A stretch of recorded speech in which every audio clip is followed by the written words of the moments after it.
assunto é polêmico em qualquer parte do mundo. O que muda é como ele é entendido e tratado. O aborto já foi descriminalizado em vários países, em outros são aplicadas ações de redução de danos. No Brasil, ele voltou à pauta do Congresso com a alteração do novo Código Penal que está em discussão. Hoje nós vamos conversar sobre o histórico dessa questão no Brasil e no mundo, que países servem para exemplo para esse debate, se o objetivo é evitar as consequências de um abortamento. Como o Brasil está em números e organização para o acolhimento desses casos? Legalizar é a solução para essa questão ou ampliou os números nos países que já se decidiram pela descriminalização? A gente vai ver também um pouquinho do histórico dessa questão no Brasil e no mundo.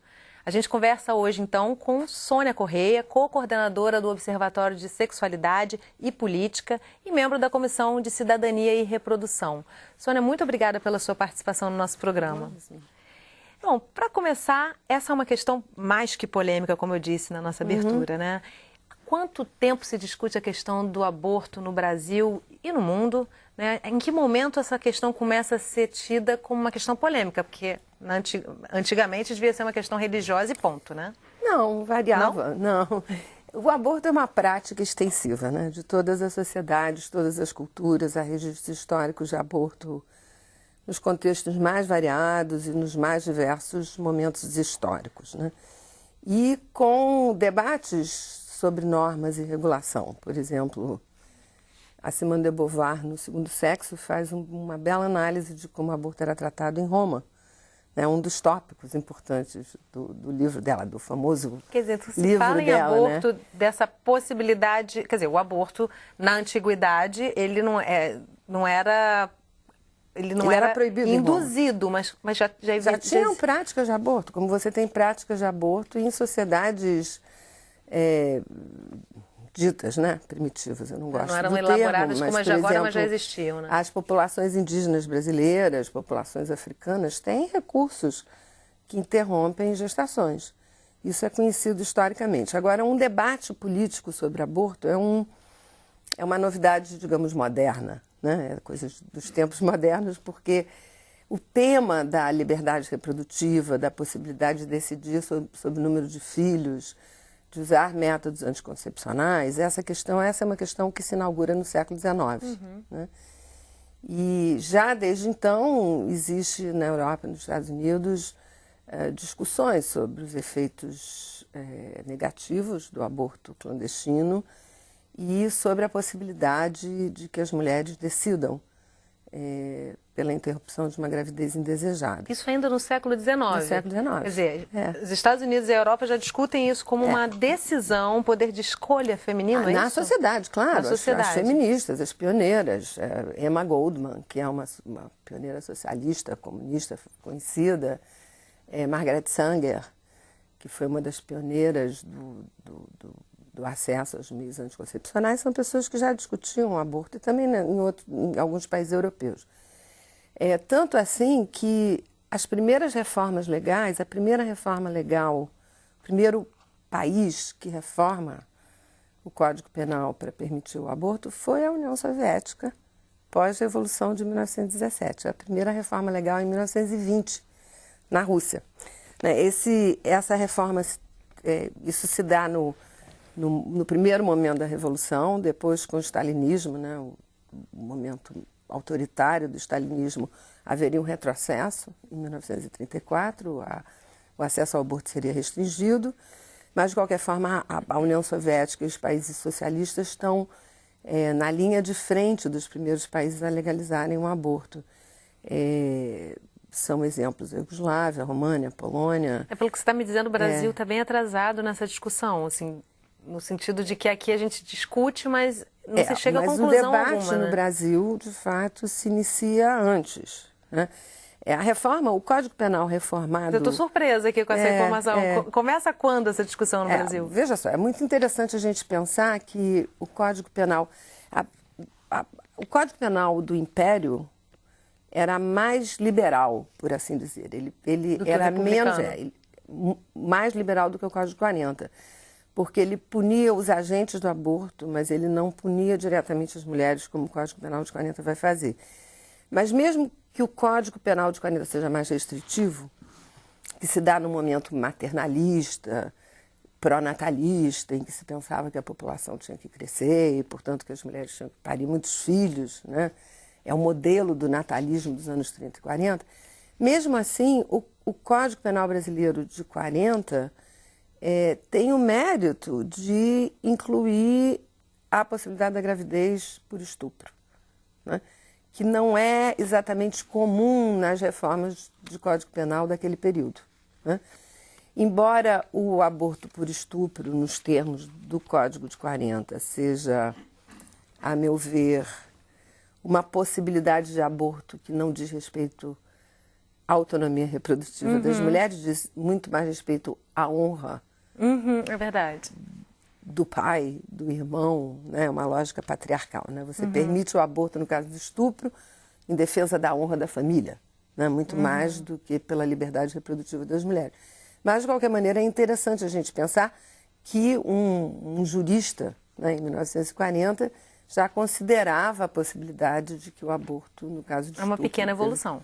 É um momentinho. Um traço, mas né? o Brasil, o debate sobre aborto no Brasil, ele começa, assim... O primeiro momento público de debate sobre aborto no Brasil aconteceu no Rio de Janeiro em 1979, imediatamente após o primeiro momento da democratização brasileira. Um grupo de feministas no Rio de Janeiro fez um protesto público, porque uma clínica de aborto foi fechada. E foi a primeira vez que o aborto foi debatido como uma questão política. E o debate sobre aborto acompanha o processo de democratização no Brasil. Nós estamos discutindo aborto desde que a democracia brasileira começou a ser reconstruída no final dos anos 70. Nada mais democrático, então, do que se discutir, na verdade, o direito reprodutivo da mulher, claro, e até o direito de... Como você passa a discutir de prever direitos seu futuro, de cidadania, né? No bojo da discussão sobre direitos de cidadania apareceram várias novas imaginações acerca de direitos, e uma delas foi a possibilidade de que as mulheres pudessem decidir livre, sem coerção, sobre o número de filhos, incluindo a possibilidade da interrupção da gravidez indesejada. E vem bem no calor ali daquele momento da revolução sexual, da revolução feminista. Isso é que eu ia dizer, né? O segundo ciclo, se você tem um primeiro ciclo de reformas legais que tem a ver, de um lado, com as revoluções socialistas, né? O outro exemplo é Cuba, que legalizou o aborto em 1965. O primeiro país latino-americano a legalizar o aborto foi Cuba. E que nessa trilha, né, da Revolução Socialista que possibilitou o acesso ao aborto.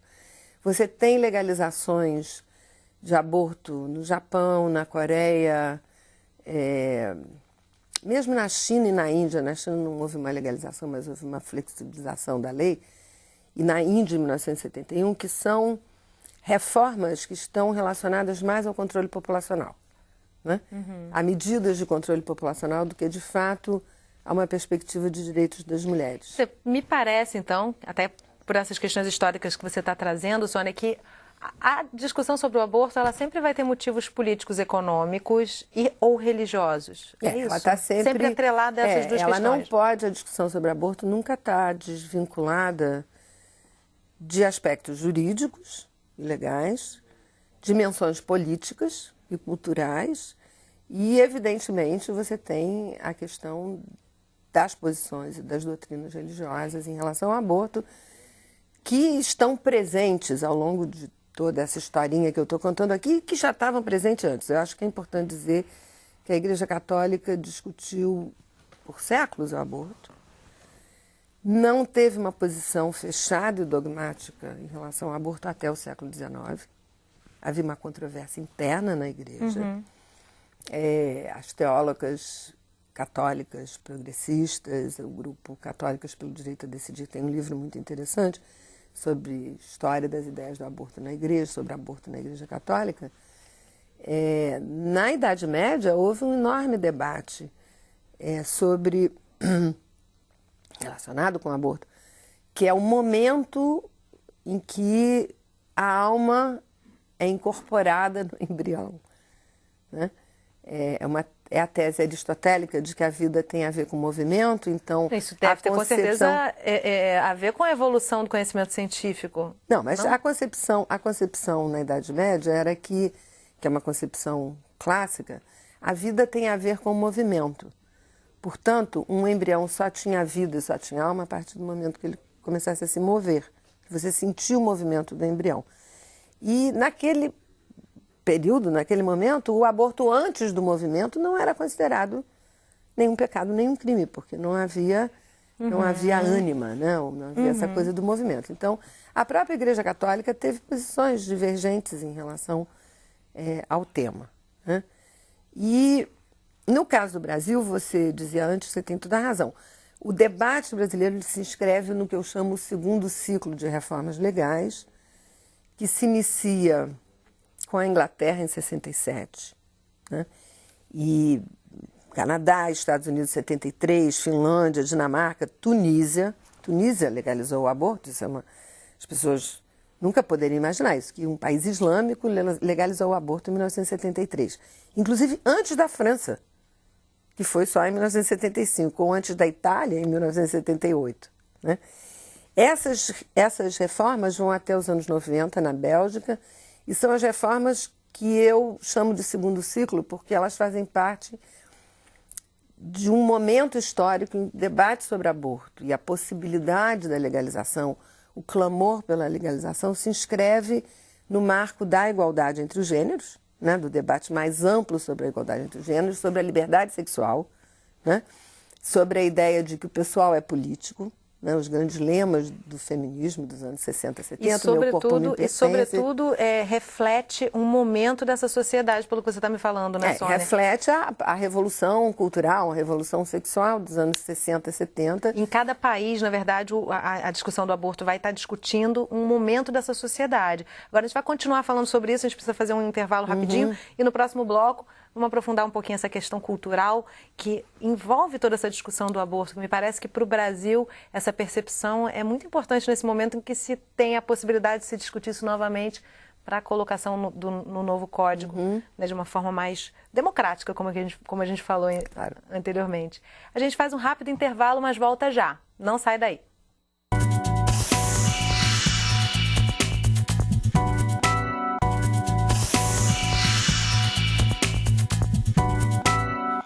Sala de Convidados Entrevista está de volta, hoje conversando sobre aborto com Sônia Correia, co-coordenadora do Observatório de Sexualidade Política e membro da Comissão de Cidadania e Reprodução. Sônia, então, a gente estava falando dessa questão cultural, o quanto a discussão do aborto traz à tona que sociedade é essa, em cada um desses países que você mencionou, de uma forma geral, como é que esses países todos demonstram a que vieram quando discutem a questão do aborto? Veja só, evidentemente o aborto e a questão da autonomia reprodutiva das mulheres, da liberdade sexual de uma forma ampla, está inscrita no plano cultural, né? E, de fato, essas legislações mudam quando as culturas foram também transformadas, né? Tanto que nos Estados Unidos, onde tem um intenso e contínuo debate polêmico sobre aborto, os teóricos chamam as guerras culturais, né, norte-americanas, sobre aborto, homossexualidade. E, então, a transformação cultural, né, a possibilidade de pensar a existência humana a partir de parâmetros que não são dogmáticos, né, que não são extremistas do ponto de vista religioso, nem do ponto de vista legal. Enfim, há dogmatismo legal também. A partir de formas que reconhecem que as leis criminais não são instrumentos pedagógicos adequados para a regulação da sociedade.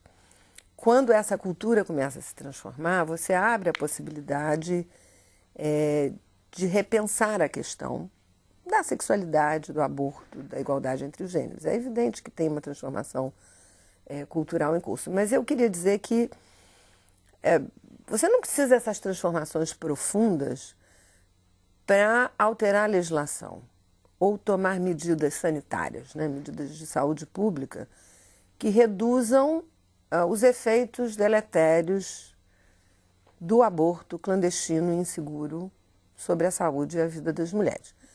E quero dar exemplos, né? A gente estava falando das primeiras reformas do século XX, depois eu falei dessa segunda onda das reformas que se deu no bojo da Revolução Cultural, e sexual dos anos 70, mas você tem um novo ciclo de reformas pós-anos 90, algumas delas que são reformas plenas de aborto, no sentido de que permitem o aborto, geralmente até a 12ª semana, a partir da demanda da mulher, em serviços públicos e qualificados de saúde, que é o caso de Portugal. Espanha, recentemente, a Espanha tinha uma lei mais restritiva que foi alterada em 2010. O Distrito Federal do México, né, que legalizou o aborto em 2007. Quer dizer, há uma onda Há uma nova onda, e nessa nova onda, de um lado, são sociedades que você pode dizer que estão nesse processo de transformação, como é o caso, acho que o México e a Espanha e Portugal exemplificam isso, mas você tem toda uma outra série de reformas, por exemplo, em vários países africanos, Etiópia, Benin, Suazilândia, Togo, que reformaram as suas legislações de aborto, possibilitando o aborto nos casos não só de risco de vida, mas risco de saúde para as mulheres, que não estão necessariamente relacionadas com nenhuma transformação social, cultural mais radical, né? São o Estado, são os legisladores reconhecendo que os efeitos negativos que a criminalização tem sobre as práticas. São piores, então, inclusive, até do que a própria prática. O que eu quero dizer, há reformas legais de aborto que vêm no bojo de coisas, digamos, mais revolucionárias, ou como no caso do Brasil, onde o debate começa num processo de democratização, mas você também tem experiências recentes, não são experiências passadas, aonde legislações estão sendo modificadas para reduzir o impacto negativo, trágico, que a criminalização tem sobre a vida das mulheres, tanto em termos de taxas de mortalidade, quanto também morbidade, mulheres que ficam estéreis e todos esses desnecessariamente quando você dispõe de métodos. O aborto é um procedimento médico, técnico, relativamente simples. Nesse caso, realmente precisa-se ter a presença do médico. Agora, e os movimentos sociais? Onde é que se começa a ter um movimento da sociedade para o Estado? Você está falando do caso do Brasil ou você está falando Brasil e mundo? Onde é que, como de é que maneira você, geral, no essa... mundo inteiro, de uma forma geral, a voz mais importante, as vozes, né, no plural, mais importantes e mais vocais, demandando, reivindicando a legalização ou a descriminalização do aborto, na maior parte dos países, tem sido o movimento feminista. Mas há outros atores muito relevantes. Por exemplo, os profissionais médicos da área de obstetrícia e ginecologia, que são os profissionais que, na experiência cotidiana do serviço de saúde, enfrentam a tragédia da mortalidade e da morbidade decorrente do aborto ilegal, têm sido aliados fundamentais nesse debate. Estão ali próximos, né? A realidade está bem na frente deles. Isso acontece no Brasil e no mundo, né? Por exemplo, tem Existem movimentos sociais partindo desses profissionais, então? Claro, a Federação Brasileira de Ginecologia e Obstetrícia tem um grupo específico sobre aborto e tem sido um parceiro importante ao longo dos últimos 20 anos na discussão sobre a redução dos efeitos negativos do aborto e um parceiro na discussão inclusive sobre a legalização, né? Você tem médicos, Dr. Thomas Gollop, Dr. Cristian Rosas, Dr. Aníbal Faundes, quer dizer, ginecólogos obstetras no Brasil, que têm sido parceiros fundamentais nessa discussão.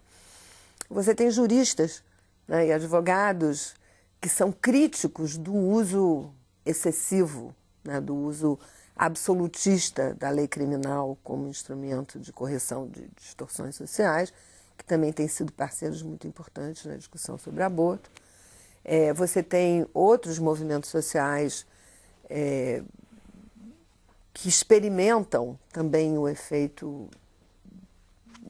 da coisa policialesca, do proibicionismo, da ação brutal do Estado contra determinadas práticas que são parceiros do movimento feminista, as enfermeiras. Então existem vários grupos então voltados para isso. Nós temos parcerias, as feministas têm discutido isso, inclusive com as centrais sindicais, com o movimento sindical, Enfim, tem...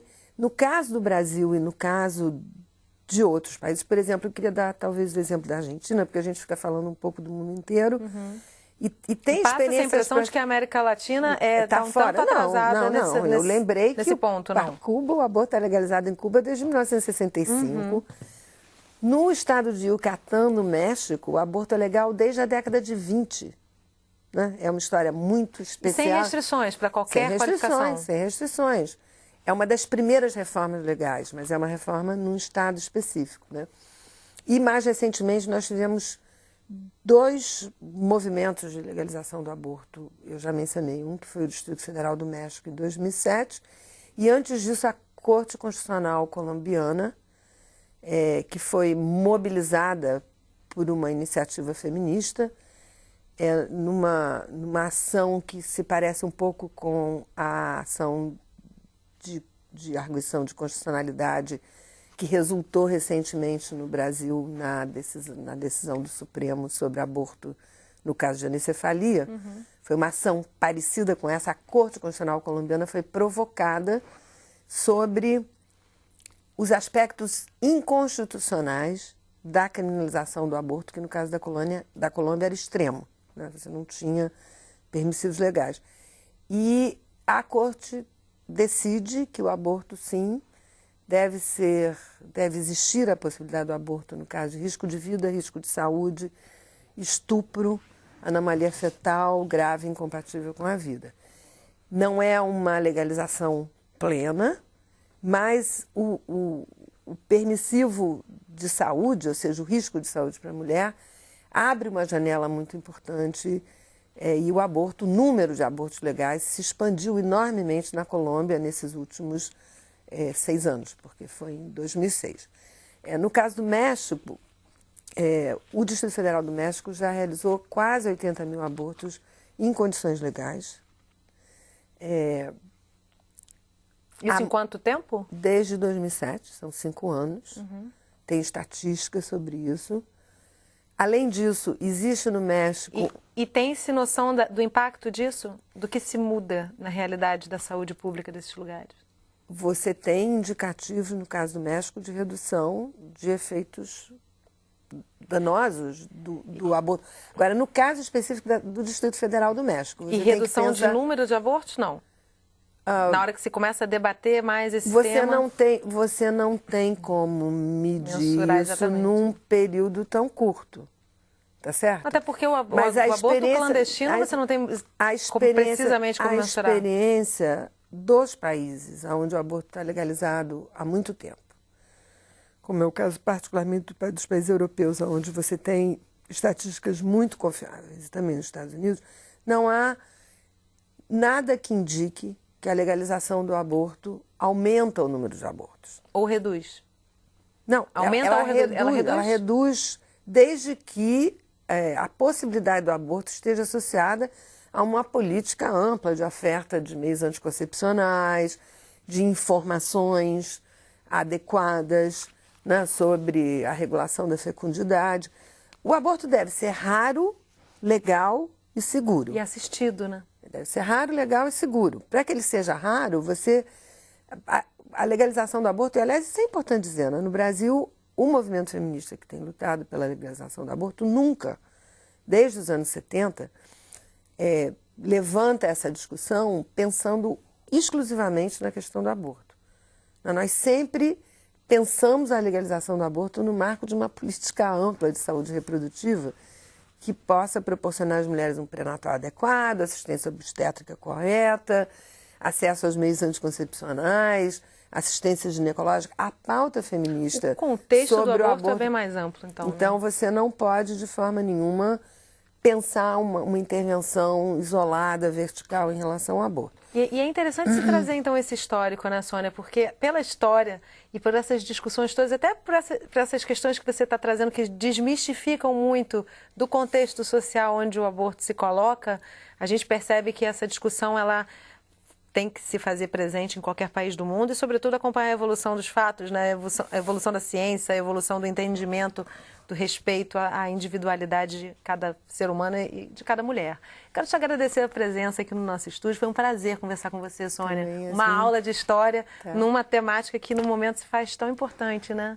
Muito obrigada. Prazer também estar com você aqui hoje. Obrigada a você que acompanhou o Sala de Convidados Entrevista. Se quiser rever esse programa, entre no nosso site, canalsaude.fiocruz.br. Você também pode fazer comentários, o nosso e-mail é canal@fiocruz.br. Amanhã a gente conversa sobre aborto ilegal e o SUS. Eu espero você. Até lá.